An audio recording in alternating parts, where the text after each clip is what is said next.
You are now tuned in to the Addicted to Success.com podcast, where geniuses, entrepreneurs, and next-level game changers share their juicy little secrets on achieving massive success. This is the advice you wish you heard years ago. Be prepared and take note as we expose the realness and the raw of what it takes to be successful on AddictedToSuccess.com. Now, before we get into this episode, we have a special announcement from one of our sponsors. Design Crowd is an online marketplace that helps businesses outsource their graphics, their logos, and their web design with access to over 600,000 designers around the world. Now, within a few hours of submitting your design requirements, you'll receive 60 to 100 plus designs, so you have the best chance to pick the perfect design for you. Now, I personally love this option, and I've used it in my business ventures and projects over the years because it saves me on a few major things in life. Now, it saves you on time. It saves you on the headache of going back and forth with designers, and it's also affordable and scalable without you needing your own in-house design team. Now, the good folks at Design Crowd are kind enough to offer you, as an exclusive Addicted to Success listener, the VIP Custom Design Upgrade Pack, which will save you over $100 on a deluxe project for any type of custom design, including logos, business cards, websites, flyers, emails, and many, many more things. Okay, so head over to designcrowd.com/success. That's DESIGNCROWD.com/success. And the promo code just for the Addicted to Success listeners is success. SUCCESS.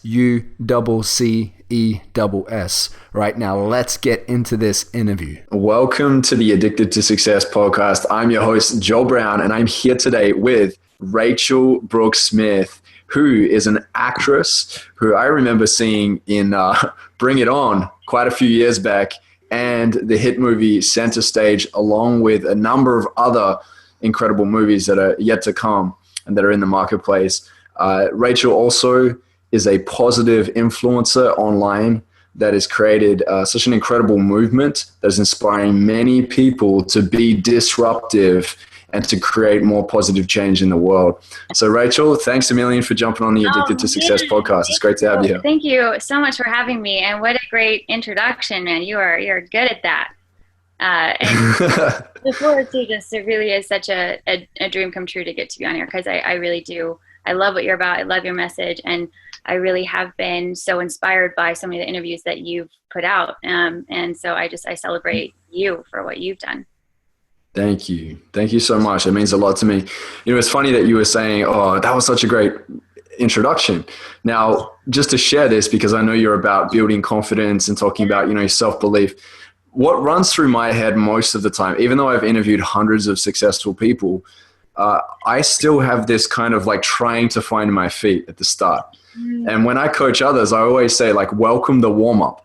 Always know that there's going to be something. It may be a second, it may be 30 seconds, a minute, it could be 2 minutes or 10 minutes, whatever it is. Just be okay and be accepting of the fact that there's going to be a warm-up period. And so it doesn't matter how many times you do it, you've got to have that little bit of warm-up to get into flow.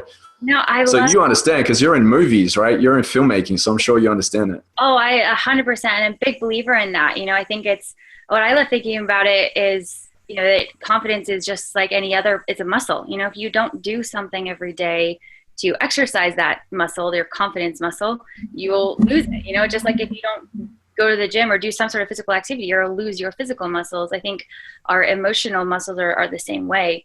So I'm a big, you know, with my disruptive movement, really challenging people to do something every day that does take you out of your comfort zone, you know, that challenges your emotional fitness as well.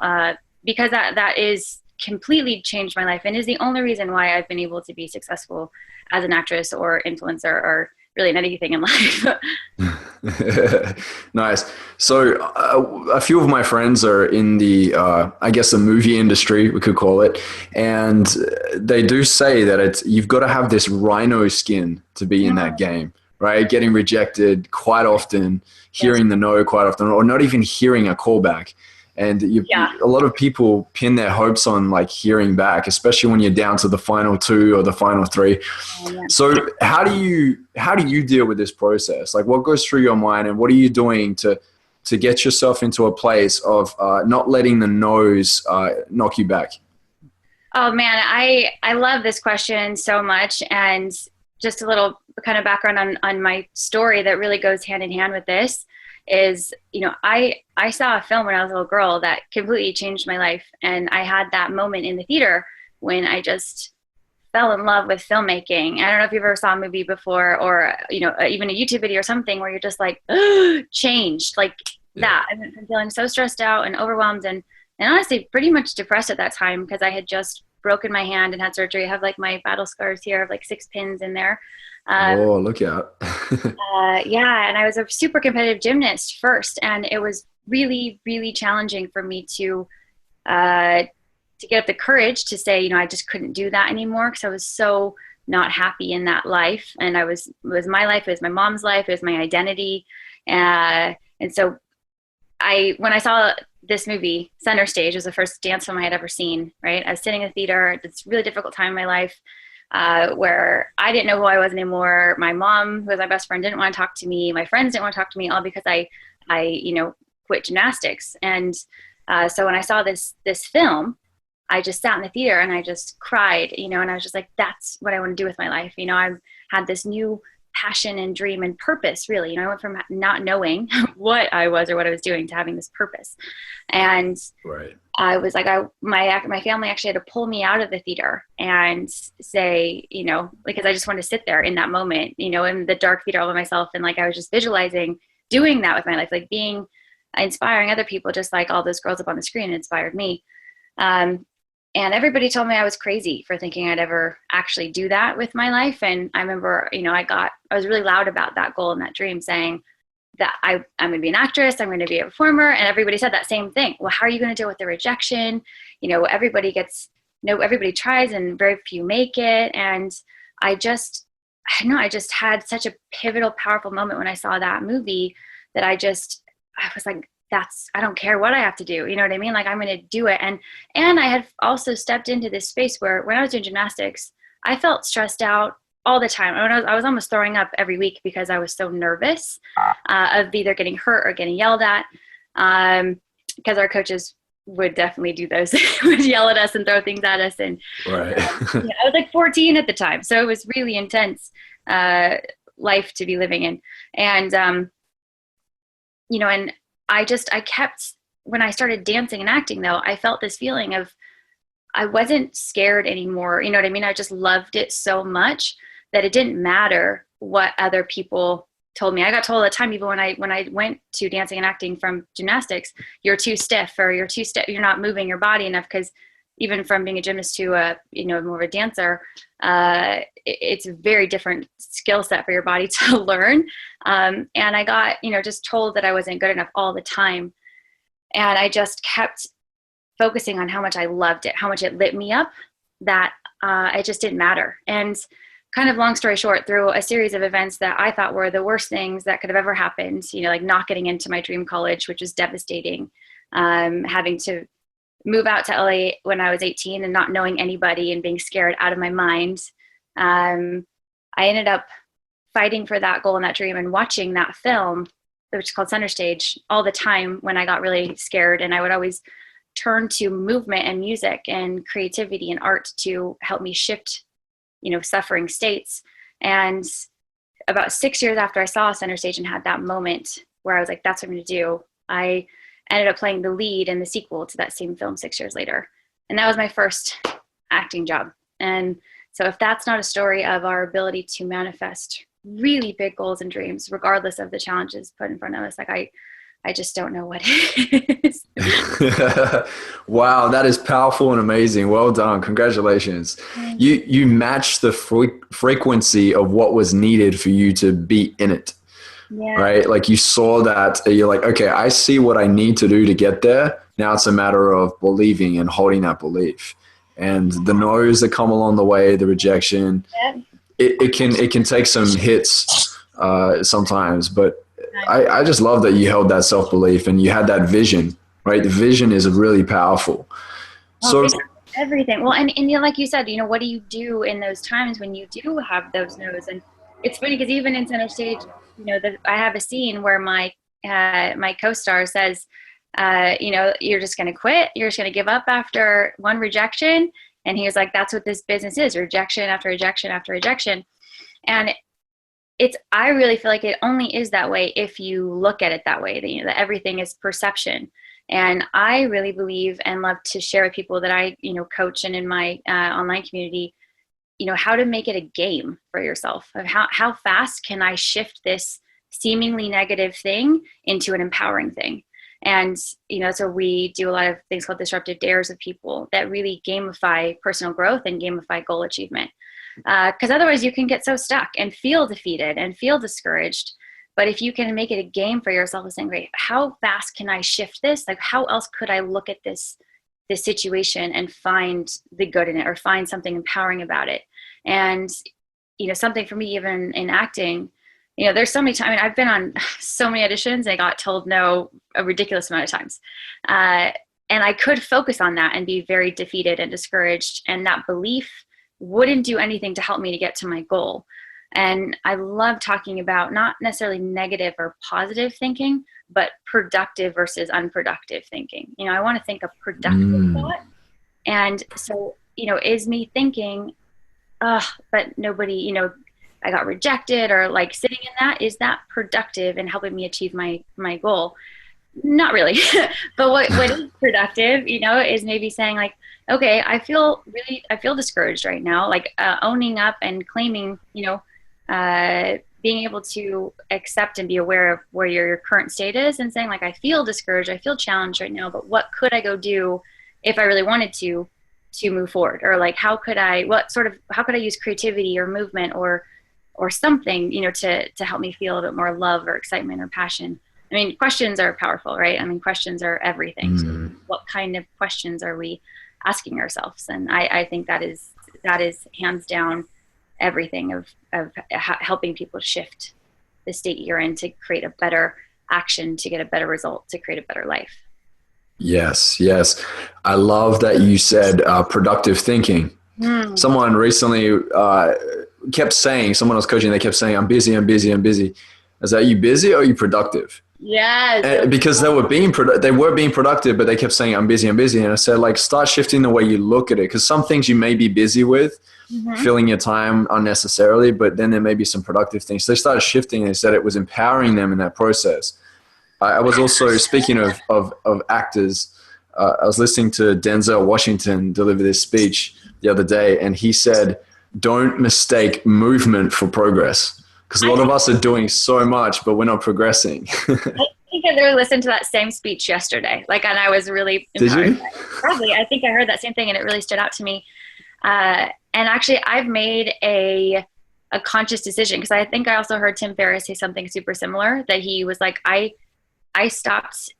made a commitment to stop saying I'm busy, because I don't want to be busy. Yeah. It feels like you're not in control of what you're doing, And, words are powerful, and self-talk is powerful. And also realizing that what might mean, I think it's more about the feeling behind the word. If for some people, maybe busy does feel empowering, for me, it doesn't. But, what does feel is like, am I being productive? Am I doing things of value for myself and for the world? And also, I think setting feeling goals, I think sometimes it's so easy to get lost in to-do list goals that we forget to set, like, what do I want to feel today? And that's been something I talk about a lot with my coaching clients and my community. That has been one of the biggest shifts in people's lives. Beautiful. So you have been acting for quite a while, quite a few years, right? And now you've shifted into a space of not only acting, but also coaching. Why coaching? Like, where did that come from? Because I'm sure there are a lot of people that are in like fashion or modeling or fitness that have this kind of passion that's oozing in, and they want to jump into the coaching space. How did you know you were ready to be a coach? Gosh, I love that question so much. I think especially when you're continually getting asked for things, then also just doing it doing something for free and getting really powerful results from people. And then also knowing like, hey, I've literally spent my entire life ever since I was, right after I broke my hand and had surgery and then saw Center Stage. I also, right about that same time, I found a book called As a Man Thinketh. That was probably my first book that was like, and I was 15 and I was just like, what? Like, what matters? Nobody told me this. Like, I should have learned this when I was like 5, and I'm so obsessed with studying psychology and the power of thought and manifestation and also just brain body chemistry, and my dad's actually a neurosurgeon, and my whole family's in medicine. My brother's a neuroscientist and my other brother's in med school. My mom's a nutritionist. And so I grew up in this family that was constantly, sharing and talking about, both the power of emotional, fitness, as well as like brain body chemistry, and just really powerful for me because I'm probably somebody who, like, I hear something and I'm like, oh, that's so cool. I just more believe things. So it's been really powerful to study also, not just kind of what I call like the woo-woo stuff, that's great. And I love it. And yeah. But also really making sure that really finding out the science behind it. And I think so many times we get lost in telling people what to do, especially in marketing and in, a blast of like, do this or try this or la la. And I think it's so much more powerful to learn why, and to be able to teach why. And if you can understand why you should do something, what happens when you eat this thing, what happens in your body, if you eat this bar or as opposed to this vegetable, and the kind of feelings that are going to go off and the kind of chemical reactions are going to happen and the kind of, different happy chemicals and or not, what I mean, how much dopamine or serotonin or oxytocin goes off in your brain as opposed to not, that changes everything. And I think when I just started to see such positive results in people's lives, like really powerful life transformations from things I had studied ever since I was 15. And also I studied psychology in college, and and mixing that with everything from my family, everything I'd constantly been questioning with my dad. I would go to the hospital with him all the time and watch him do surgeries. And I, constantly asking my brother about neuroscience, my mom about nutrition. It kind of was like this perfect melding pot for everything. Right. And constantly studying. I mean, every single day I probably spend at least a couple hours, studying from different mentors online, that I really love and believe in, or reading books on positive psychology or the power of thought. And, like Brendon Burchard and Tony Robbins and Wayne Dyer and Oprah Winfrey, anybody and everybody that you could possibly think of. And really immersing myself in that world. And I just, again, one of my big life missions is to help disrupt the education system, because I cannot wait for the world where we grow up and kids are taught, emotional well-being and emotional fitness, as well as physical fitness and brain body chemistry. And, maybe even before a history class or before, because, I just think it's so interesting that we grow up in this world where learning about things that maybe we don't ever use comes before learning how our instrument, our mind and our body operates. Yeah. No, I totally agree. It would have been awesome to have it in school growing up. That's for sure. Like, there were so many things that they should have introduced into the schooling system. But what's cool is we get to choose, right? When we come out, we get to choose which way we go. Yeah. I was never a fan of school. I dropped out of high school and I went on to build businesses. I was just like, I just knew I was meant to be an entrepreneur.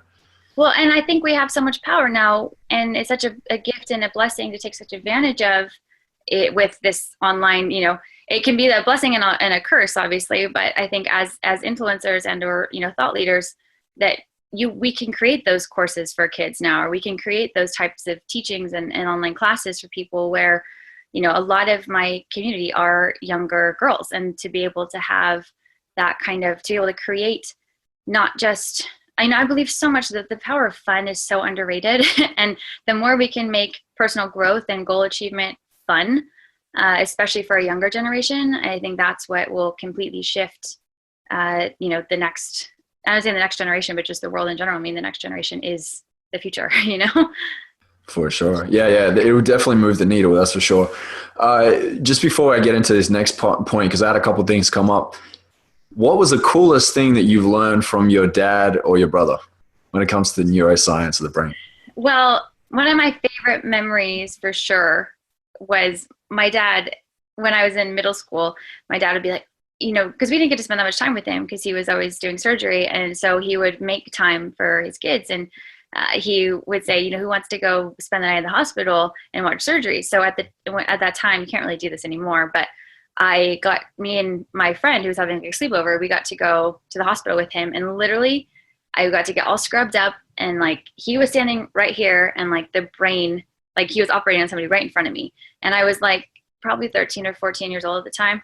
And, I got to literally watch brain surgery, and be right in it and feel what that was like. And for sure, I mean, my dad is one of my biggest heroes. He actually wrote a book called It's Not Brain Surgery that is really powerful, really, really powerful. And wow. Yeah, you'd probably love to talk to him too. He would love to be on the book. But he, watching him, I think when we grew up, our parents are just our parents. It's like, oh, that's just my dad, watching him in the hospital, basically, doing all these amazing things, having somebody's life literally in his hands, and basically speaking a whole other language, and seeing how everybody else treated him. What I really feel like I learned from him is how powerful both confidence and certainty, and also like identity is, like who you believe that you are. When he steps into the hospital, he is Dr. Smith, he is like where everyone's like at his beck and call, and he's like, that is his realm and his world. And I just watched him being like, what are you guys doing? That's just my dad. You know what I mean? Like, you don't need to do that to talk to him like that. It was like a paradigm shift. And it also really, I think later in life, allowed me to really see how like we're all actors every day. Every single person is just, every day we get to decide like, what character am I living from? What character am I writing myself into?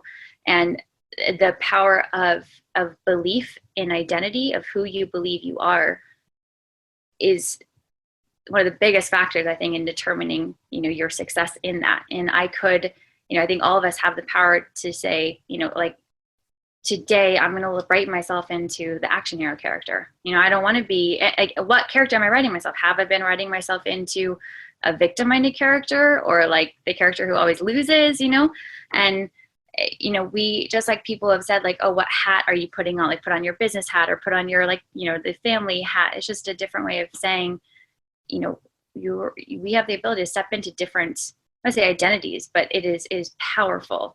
And when I created Disruptive Apparel, it was a physical tool to be able to use. Like, you can step into this as a physical reminder of your ability to disrupt out and live from the action hero within. And so I just think it's so powerful every day to remember that. And that really isn't necessarily something I learned from him on like a science level, but I think has been one of the most powerful lessons that I've learned from him, just as an example. That is powerful stuff. I recently was it was like a mastermind coaching session, and I was breaking down the areas of confidence, right? So you have three. There's self-esteem, there's self-confidence, and then there's self-concept. And they're three very different things. They'll feed into each other. Self-esteem is kind of what's happening moment to moment. Right. Your self-confidence is the average and the overall. And then the self-concept is kind of how you're seeing yourself. Yes. And a lot of people have this unhealthy version of their self-concept because they are seeing people online in social media with this glamorous life, and they see the Photoshop and they see everything else, and they're constantly in comparison. Yes. And what I think is a big struggle for most people is they're not clear on their vision for their life. You know, when you said like you saw center stage and you had your vision and you knew the work that was ahead of you, you were just in it. So your concept was it was a big dream, as in you saw potential in it, but you were also very realistic, whereas some people aren't. So they don't have the vision that allows them to be in this place where they can see, what's actually possible. And they're also trying to do it from a standpoint where they're in someone else's shoes, which never works. Yes. Like you get to the top and you realize, oh, is this it? It's because it was never for you. Yeah. And then they also get like drained because they're like, they're there and they might celebrate for a bit, but then they're like, what's next? Because they never casted the vision for themselves. Yeah. They're in somebody else's dream.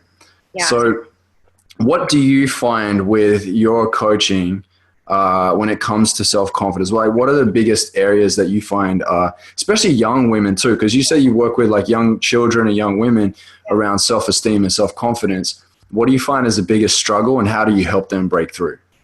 Well, I love that you brought up social media, because like, again, I said before, it is such a blessing that we have it in our world today. We wouldn't be able to do this, the power that it is to connect people and to create and to share messages is so powerful and so beautiful.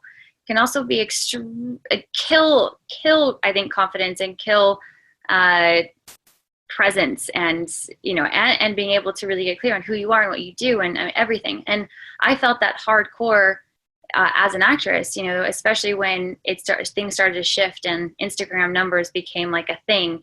And, and even all my agents and managers were like, up your numbers, Rach, up your numbers. And all I could think about was like, what am I going to post next? And will people like it? And I just hated the way that I felt. I never felt present. I never felt like I was able to actually connect with the person in front of me, or that I really even cared anymore. It was like, all I could think about was this like little spinning wheel of like, what can I post next? And it's like ridiculous.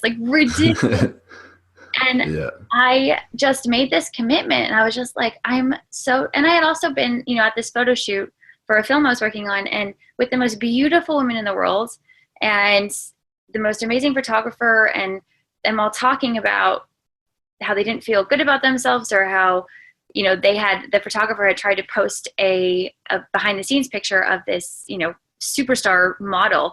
And she got a call from her manager yelling at her saying, how dare you post something before she could filter it or, use the body morphing app. Oh, what? I just got so sick to my stomach and I was just like, okay, I'm so sick of complaining about this and hearing people complain about it. Like, what can I do? I'm such a believer in action and again, productive thinking, right? So I just kept asking, like, what can I do to make it better? What can I do? What can I do? And I started waking up in the middle of the night being like, oh, t-shirts, I can make t-shirts. And I just had this inspiration download and I had this inspiration to, make a shirt that says life before likes on it. Just as a reminder to put your real life before your online life. And I had also that day gone on my first, what I call social media fast. And so it was the first day in forever that I could remember where I just committed to, I do believe a lot in, I do food fast as well. So I did like a food fast as well as a social media fast. And I took one Sunday to just not touch social media at all. And I hadn't done that since I could remember. And I can't tell you how life-changing it was, like life-changing for both just this feeling of all this stress, just like this was gone. And this, I was like, I actually watched the sunset and I actually like had a real like human like powerful conversation with people that I just hadn't felt in so long. And then when I got back on the next day, it was just like, oh, this isn't as big of a deal as I thought it was. It was an ability to step outside of that world because it's just like you have like the real world and then you have the online world and they're two different things. I think we really have to remember. And I think social media and, your question of, what's the most powerful thing in helping, especially young women be able to have more confidence. And I think it's doing those on a regular basis of stepping outside of whether it's for a day or whether it's for just, especially your morning, that you just don't let it run your life is so powerful. So powerful. And I think what you said too, of just the visioning, like having any sort of vision for your life and I'm actually reading Brendon Burchard's book right now, which I love. I love Brendon Burchard and the High Performance Habits. And he really talks about how even in a scientific level, people that don't ask the question, how do I see myself in 5 years? What are the things I want to be doing then? And who do I want to be? And very specific questions like, how am I acting with my family? How am I being in my career? who is the person in a year or 5 years or however much just in the future? How do I see myself? And then compare it to now and be honest with yourself about that. And then just be able to step into and realize like, wait, I can live from my future self today. You know what I mean? Like I can step into that person right now and I don't have to wait, 5 years to be there. I can just set commitments and goals of like 3 powerful words. Like what kind of person do I want to be in my, do I want to be playful? Do I want to be alive? Do I want to be grateful? Like how, if you walked into a room right now, how would you want people to remember you? And if you can have that question in your mind before you go into any certain situation, those, even if it's 3 words, like I love the words saying like playful, alive, and grateful. Like I love those words because I really feel like the more playful I can make life, the less serious it is to me. Another mentor of mine is I was at an influencer event that I got invited to, and I don't know, do you know JP Sears? Have you heard of him before? Yeah, he's hilarious. Amazing, right? So he said something so powerful. He was like, he got up to speak to everybody, and there's a ton of very like high level people there, and he pulled up a chair and he's like, all right, now everybody close your eyes and repeat after me. This is very important, so make sure you do it right. And he was like, take a deep breath and like, okay, repeat after me. I'm full of shit, but it's totally okay. Like, and then everybody repeat it 3 times, so you hold this whole room and you could literally feel like the weight of lifted off of everybody and this ability to just enjoy life more. And, he had talked about how anything we take too seriously, like we're trying to force or push or like make it something, so it will never be to its fullest capacity, because creativity and possibility is exactly that. It's living from this open, creative, playful place. So I really want to live from that state. So I'd love to know you, if you could have like 3 words like that you live from, of like the person you want to be remembered as, like what would those be for you? That's such a great question. Right? Yeah. I would say ambitious, compassionate, and visionary. Yeah. Those are great words. Yeah, it's such a great question. And like, if you're listening right now and this is all you take away from it, I'm sure there's a ton of things you can take from this interview. But if you just take that piece there, like what would you love to be remembered by if there were 3 words? Or even at the start of this interview where you said like you think about what feelings do you want to feel? Like committing, even at the start of your year, what 3 feelings or 5 feelings am I going to feel this year? What am I striving for? I think so many people don't set the intention. Yeah. When you said like, they kind of like full of shit, and I think you become full of shit when you don't have an intention and you just go in and you start trying to wing it and you're trying to pull things together. But if you at least set an intention, right, you're a little bit closer to the mark, right? Well, and I just love the idea that he placed of like, that we're all on some level like full of shit, but it's totally okay because we're human. And, I actually, one of the sayings that we have on a shirt, which I'd love to send you actually, one of our disruptive gear, it says imperfect, but it also says I'm perfect at the same time. And it's such one of my favorites that we've made, because it's such a great reminder of, one, how powerful perception is and how you see something. Because to some people at first, you might look at it and see it as imperfect, but it also says I'm perfect. And, and also to remember that we are, perfectly beautiful through our imperfections, that is what makes us awesome. And if we were all perfect, like what is that? There is no such thing, so if we could just let go of that idea more, we'll have so much more ability to, 1, enjoy life, 2, I think anytime, and like what I said before, like I think the power of fun is so underrated, knowing that whenever you are having a good time, you'll always do better at whatever you're doing. Or if ever you can allow creativity or some sort of like fun breeds inspiration, and inspiration breeds movement and action, and from there, change. So I think asking yourself every day, like, what do I want to feel today? And what did I do that lit me up? Because if the second I do something, like today, I jump in cold water every day because it lights me up. Like it puts me in a state of, 1, that I that I have this commitment that I'm stronger than my doubts and my fears, and I'm braver than those feelings of, oh, like, I don't want to do this, but like, it's like, I, that deeper, higher part of me runs the show, not the like limiting, and I have different, when I work with people too, I have them like name different characters within them, and then knowing which character they want to live from at different spaces. And it might sound, to some people they're like, what?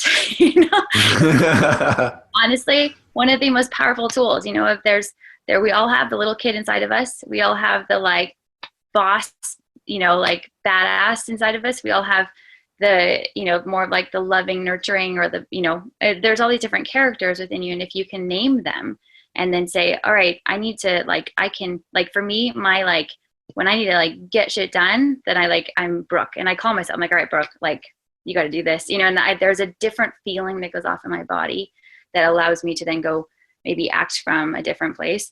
But then like, just knowing different characters inside of you and how to step into and live from them is so powerful. Wow. So you're tapping into different frequencies and managing your state on different levels. That's cool. Yeah. That's really cool. Yeah. Well, especially because awesome. Especially when you're dealing with, sometimes you maybe need to be, if I'm with my family, I don't want to necessarily, if I was acting from my like get shit done powerful mode, that they might be like, whoa, Rach, like, calm down. You know what I mean? Like, as opposed and to, also if you're in a relationship too, like some people don't think of this. If you're like the boss chick at work and you're super, you walk around like the lioness, when you come home, you've got to let your man be the lion too. Yes. You want to be treated like a princess, and you just want to settle in that and be in your feminine, right? And that's powerful too, the masculine and feminine energy, which is, something I think that I love that it's coming up more in conversation. I recently just started, I really, have been really diving into that because I think it is so powerful, especially in saving relationships. Yeah. And I think there's a lot of people at a very high level, celebrities and even artists and people that are at a very influential level are playing on it a bit, but they're kind of distorting it, and it's confusing some people as to how they should be showing up. Right. Yeah. So, and that's what's happening in society. I mean, we could talk about this stuff all day. Like, we could go down another rabbit hole. I know. Well, especially right. like in,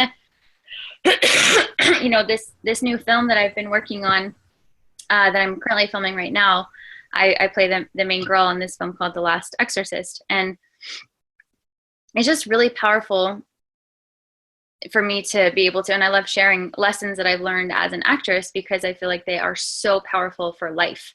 Just knowing that as an actor, like I am my instrument, right? And we have all these abilities to utilize different tools and maybe exercises or practices just for our own life. And that my character goes through so much. Like I feel so bad for her sometimes because she has epilepsy and seizures and then has to really go through a lot of different experiences and really step up and completely shift and do things that she never thought she could.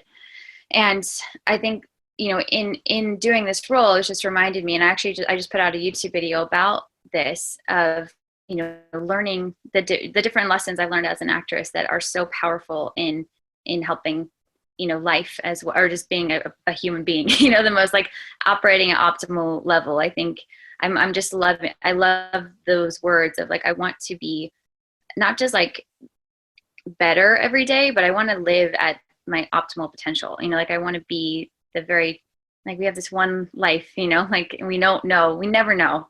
I'm sure you've had these instances before, like it can change like that. Like, like I was running down the street and all of a sudden I twist my ankle and like fall down and then I can't walk for the next 10 weeks. You know what I mean? Like it was, and I had no idea that was going to happen. I've been in car accidents that out of nowhere, you just like, bam, and wake up in the hospital the next day. And it's like, we just don't know what's going to happen ever. And so just to really step into, a celebration of life. And one of my acting coaches taught me something so powerful that when I used to get a little bit anxious, when every time I would get a new audition or a new role, I would feel a little bit overwhelmed. And even I would feel myself procrastinating working on the character, even though all I wanted to do was be able to, be on set or be on a new show. And it was this really interesting internal struggle. And she had said to me, every audition that you get or every character that you play, rather than letting your mind wander into, what if you're not good enough, or what if you don't, what do they want to see, or just all these like kind of worrisome thoughts. She was like, every time you see those papers or those lines, it's realizing that you have the gift and the opportunity to celebrate life, to celebrate somebody's story. And so now I ask, like, how can I celebrate this life in the best way? How can I bring this person's challenges and stories and their achievements, to life in the highest way? And again, I think for me, questions are just everything. Like, it's an ability for me to tap into maybe like a higher frequency, or to, a connection to my creator, to be able to say, like, it's almost like a prayer, but maybe on a different level, that I just think, I really hope that people just use it more, because it's so powerful. Yes. I was listening to a sermon yesterday by Bishop T.D. Jakes, and he said that from his studies and his experience, what he has seen is people that can endure more pain, God gives more. It's almost like God is looking for people, like, who are the courageous ones that can endure the pain, and he'll give them the bigger assignments in life. And when I heard that, I was like, damn. And I was even thinking to myself, like, have I been welcoming that pain, or do I try and avoid it at all costs? Because when life is going really good, you start having, the options, but also when the pain shows up, it can like sidetrack. It can like, it can just like be this curveball in your life, because you're so used to feeling comfortable in it. So it's like, how do you get, into that whole, like, at times knowing you're going to have to face the pain, but when you do that, your assignment will be even bigger, because you can hold more. Well, and that's what I said, like, how do you asked the question, like, how do you prepare yourself? And I think for me, making sure that I'm doing something on a regular basis that does take me out of my comfort zone, so that I know that I'm constantly building that confidence muscle, or that brave muscle. So I think if I could share, anything or leave any message that I just am so passionate right now, is that to be brave every day. That we're just not taught that in order to make anything big happen in your life, or even just to, like, there's so much in being brave that I just don't think we're taught or is talked about. And there's so many times when, even in center stage or any sort of film or amazing opportunity I've been so blessed to be able to have, like, I was so close to not doing it. And if I wouldn't have done it, like, I almost didn't go to the center stage audition out of fear, because I was scared, because I had just gotten turned down by a lot of acting agents, and every time I wasn't ready. And I remember this moment going home, and I wasn't going to go to the audition because I saw the casting call on the wall, and I was just like, oh, like, they told me I'm not ready, I'm not good enough, whatever. I was just discouraged, right? And I like go in my bathroom and have that dramatic moment when you like look at yourself in the mirror, and I just felt that feeling of like, you have to go. And I felt like this feeling just pulled me out of my room and into the audition.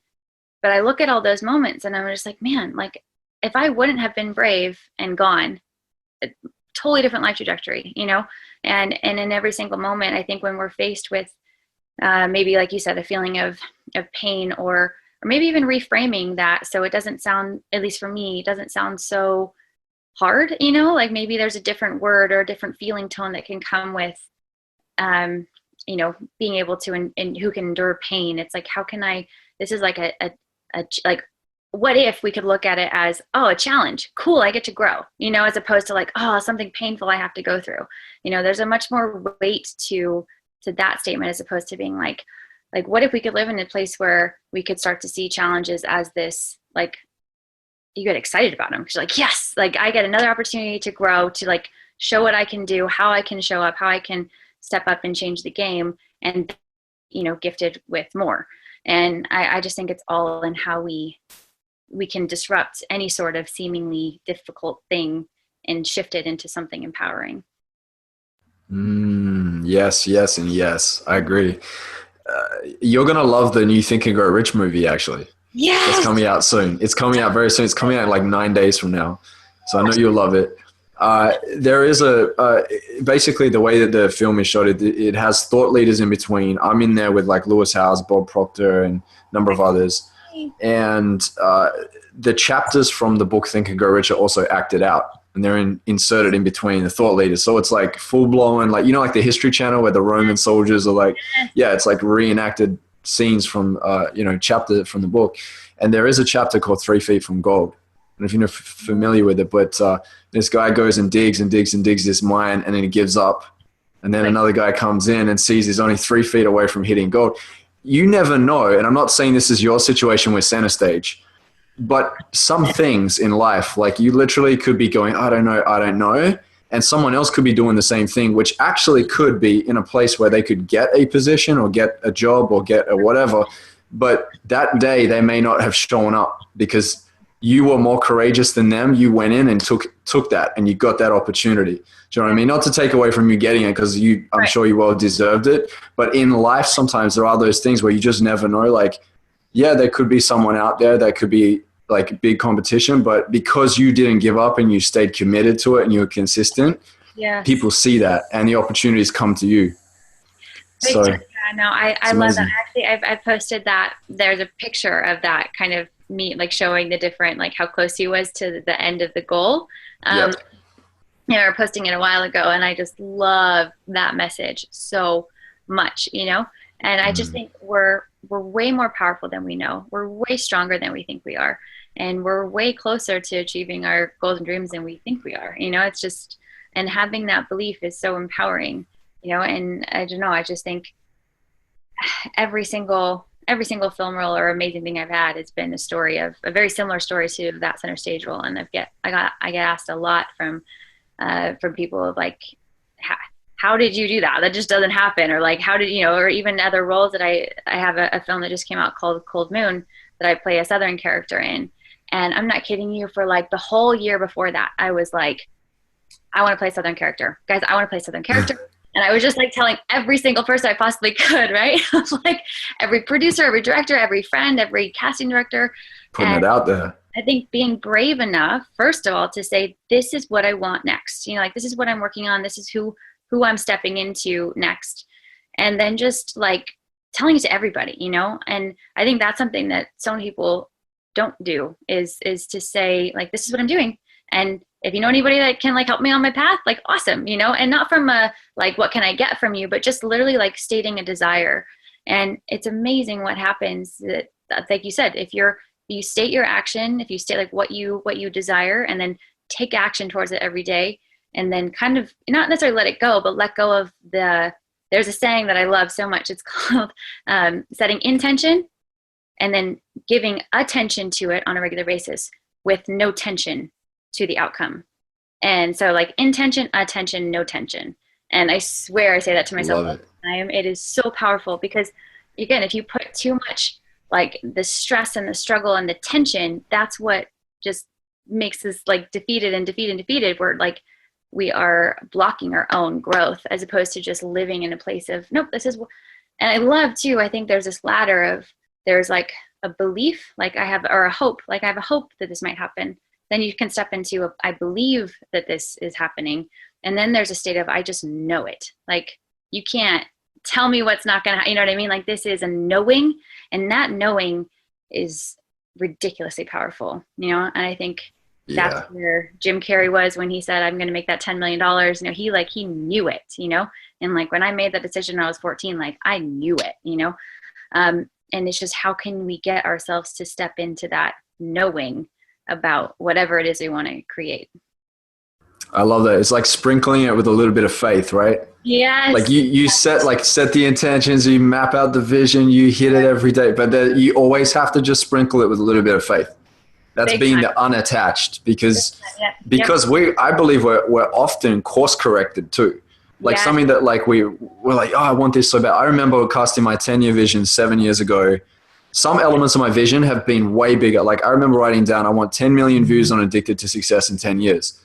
7 years down the track, we're at 136 million views. So we've 13x'd it. I didn't even expect that, right? Yeah. Now I remember saying, I want to be a millionaire by the age of 28. And I remember when I got to 28, I actually I revisit my vision often. I looked at it and I was like, well, I haven't hit I wasn't holding $1 million as in like hard assets and having money in the bank in that sense. Good money in the bank, but not that. Yeah. But I was like, damn, I don't even want that anymore. Like contributing and doing these other things, like building more businesses, and like you never know. Like when you set that intention or you cast a vision, sometimes down the line, like further down the line, you mature in your success. You mature in the process and the journey, and then you realize like, hey, this isn't what I actually value now that I'm at this mindset. Yeah. Whereas when you're in a different mindset 3, 4, 5, 6 years ago. Right. And I bet you do this too, because I do the same thing. You look back at the movies that you were in and the projects you're a part of, and you see it, and you're like, you can see yourself in that moment in time where you might like, have a bit of a different look to you. There's some things going on. You see it and you go, I remember the struggles and the breakthroughs there. But then you also check in where you are now and you realize that it's not about the things that you have. It's about who you've become in the process. Yeah. Yeah. That's one of my favorite sayings ever. That obviously triggers a lot in me, because I am constantly reminding myself of that. Because it can get really hard sometimes, like really, really challenging. And if anybody ever thinks that it's not, and it's all just glamorous and amazing all the time, it's just not, and it's a daily practice, 100%. So I really love that you said that. And I really love promoting, let's talk about the challenging times. Let's talk about not just our wins and how awesome life is and the lessons and stuff, but I think it's powerful especially for maybe celebrities or influencers to really say like, hey, I'm having a really hard time right now. Like my life isn't perfect either. And I think that is so powerful. And I think the more that, people can be honest about that, not from a victim way, but just like an honest, authentic way. It is really, really powerful. Yes. Yeah, for sure. For sure. So Rachel, just before we wrap up this interview, where can people find you online, and what do you have going on right now that you'd love to let people know about? Well, thank you so much. The best way to find me usually is rachelebsmith.com. So it's RACHELE bsmith.com. That's my kind of main website that links to all my social media, but I'm really active on, I really do love Instagram and Facebook just because of the live. I really do love doing any sort of actual interactions with people, not just like posting. But so yeah, both Instagram is at our. And guys, you have to also see Rachel's videos. Her videos are crazy, like her dance moves. And like I watch them, they pop up in my feed all the time because I like your content, and it just like blows my mind what you can do on there. So go and check her out. So much. I appreciate that. Yeah. And especially with disruptiveapparel.com or at disruptive_movement on Instagram. And our community where we do all our fun dares and gamifying growth and goal achievement is disruptivedare.com, which is really fun. And definitely the new movie that I have coming out is called The Last Exorcist. So that will be coming out next year, I'm sure. And then I'm starting another new one called Nightmare Shark, which will be really, really fun as well. Love it. Yeah. But yeah. Beautiful stuff. So Rachel, just before we wrap up the interview, I just wanted to say thanks a million for jumping on. I really appreciate you. I wish you all the best, and any support you need, I'm here. Okay. Yeah. And me too. Please let me know what I can do to support your movement. I love what you've done and what you've created. It's really amazing. And I would love to give you whatever. Just let me know if there's any sort of disruptive message you like, and I'll send it over your way. Let's do it.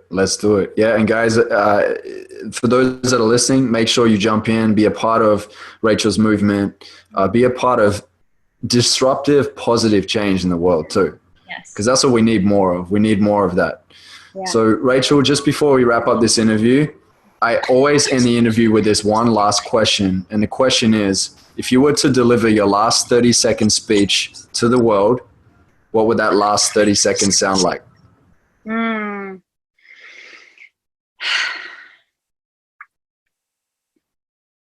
Do things that light you up every day. Be brave every single day. Tell somebody that you love them and hold them and hug them as long as you possibly can. And every day, do something that matters to you. You know, that every day, if you can ask yourself, you know, how did I live today? How did I love today? How did I adventure today? You will live the most wonderful life, and that you're so much braver than your doubts. You're so much stronger than your fears, and you're so capable of so many incredible things. And if you ever forget about your self-belief, lean on my belief and other people who inspire you, knowing that there are no different than you, that every single person who has created amazing change in this world is just the same as you, with the same struggles and doubts and fears and insecurities. It's just that they kept being brave every single day towards what they wanted to create in this world, and you can too.